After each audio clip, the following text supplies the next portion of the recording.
Welcome back to Storytime with Pete, the only financial podcast where we talk about your money habits the way your brutally honest aunt talks about your life choices over wine. Loving, a little judgy, and occasionally too close to home.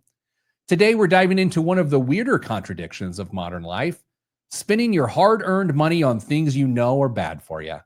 I'm talking about that $27 margarita that makes you forget your troubles and your email password, the $14 value meal that somehow comes with a side of guilt and elevated cholesterol, the $8.99 pint of ice cream you pretend you're going to ration across the week, but you and I both know it's a single serving container.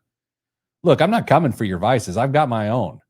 But we need to talk about the financial and emotional gymnastics we both perform to justify paying for our own destruction. Let's start with alcohol. According to the Bureau of Labor Statistics, the average American household spends about $580 a year on booze. That's the average, which means some people are spending a lot more to keep Budweiser and friends in business. Now, that may not seem like much, but here's the kicker.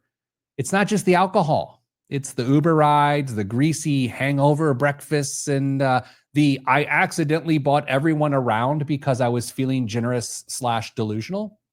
Add it all up, and that little vice becomes a financial liability with a drinking problem. And then there's food, not sustenance, food. The $50 weekly habit of ordering burgers and fried chicken and fries that somehow taste better when they come in a soggy paper bag. We know it's not good for us. We feel it's not good for us, and yet we swipe, tap, and Venmo our way into third-tier fast food loyalty programs like it's a badge of honor. Why? Dopamine.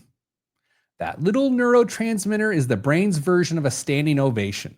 It spikes when we anticipate pleasure, whether it's a double whiskey need or a hot bag of Taco Bell shame. These are not logical decisions.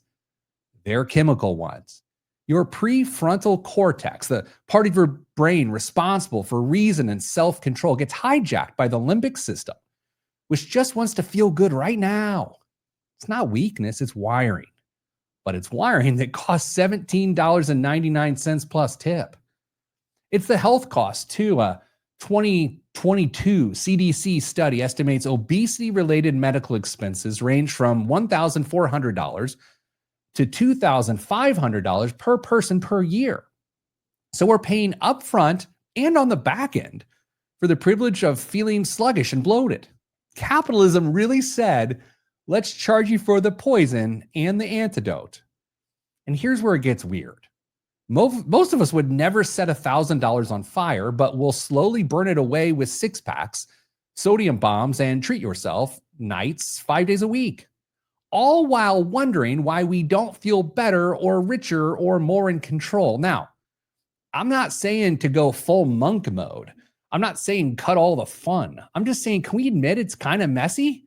Right? That we're investing in our own discomfort? Like, what if you had to pitch your current habits on Shark Tank?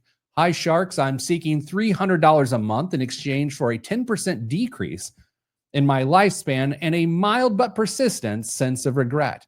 Kevin O'Leary would punch you with a calculator and still somehow ask for royalties. Here's what I want you to do this week.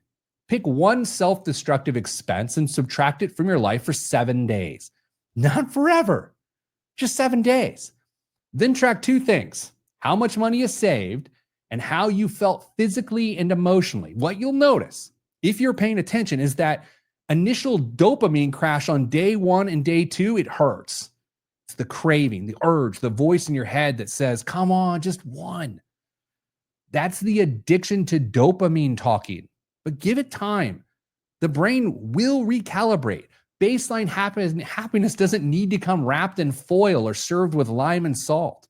Odds are your wallet gets heavier and your soul gets a little bit lighter. That's the kind of ROI you don't need a spreadsheet to feel.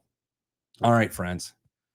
Whew, that's it for today's story time with Pete. Go love yourself a little smarter this week. And hey, maybe don't finance your own demise with Klarna.